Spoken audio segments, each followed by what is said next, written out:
আজকে আমি দেখাচ্ছি যাদের ঘরে এরকম দুষ্টু বিড়াল থাকে তাদের খাবারের রেসিপি। যাই হোক, ওদের জন্য কি রান্না করলাম। খুব ছোটোকালে যখন ছেলে মেয়ে ছোটো ছিল তখন তাদের জন্য এরকম খিচুড়ি রান্না করতাম সকাল হলেই, আর এখন ওদের জন্য রান্না করতে হয়। আমি এগুলা আস্তে আস্তে করে নামাবো, নামানোর পরে এগুলো সব মিক্স করে তারপর ওদের জন্য খাবার তৈরি করব। এইখানে আমি নিয়েছি মিষ্টি কুমড়া, আলু, গাজর আর চিকেন। এগুলো সব কষলিয়ে তারপর ওদের খেতে দিব।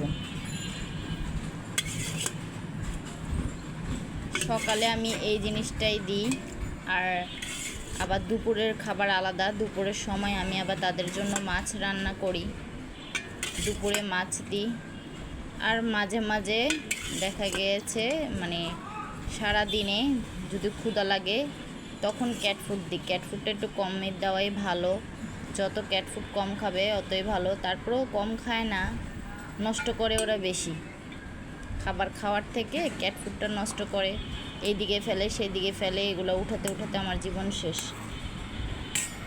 এই যে আরেকজন, কি ক্ষুধা লেগেছে? ওরিও ক্ষুধা লাগছে, ওর ক্ষুধা লেগেছে, ও এসে বলতেছে। ওই যে আরেকজন ওখানে বসে আছে, এখন ওদের জন্য আমি খাবারটা তৈরি করব।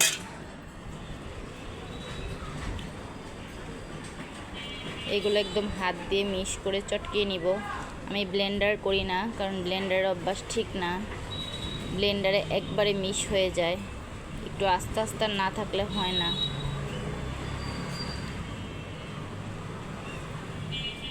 আসো আসো, ক্ষুধা লেগেছে তোমার? ওরিও ওরিও এখন না, এখন না, আগে আগে তৈরি করে নি। ওর অনেক ক্ষুধা লেগেছে।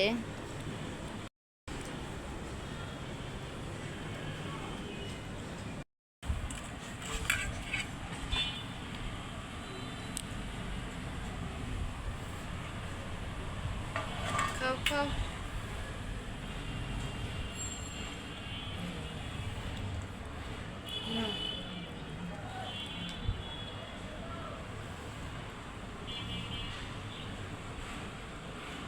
খাও। কি হইলো তোমার?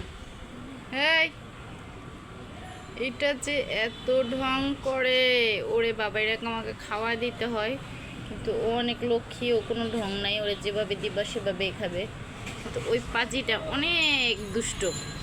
ওটাকে হাত দিয়ে খাওয়াই দিতে হয়, তারপর আদর করা লাগে, কত কিছু বইলা তারপর ওরে বাচ্চাদের মতো খাওয়াইতে হয়। আসো আসো আসো বাবু, আচ্ছা আচ্ছা আচ্ছা, এই যে নাও নাও নাও, আসো আসো আসো আসো, খেয়ে নাও খেয়ে নাও। এই যে ও সব খেয়ে ফেলতেছে, আসো। এগুলো নিয়ে অনেক যন্ত্রণায় আছি, কি করব। তারপর আদর লাগে অনেক, ছোটোকাল থেকে ওকে পালতেছি, আর ওকে নতুন নিয়ে আসছি। খেয়ে নাও খেয়ে নাও। এখন ওকে সামনে যেয়ে ধরে ধরে খাওয়াবো, আর কি করার। সবাই পাশে থাকবে। আল্লাহ হাফেজ।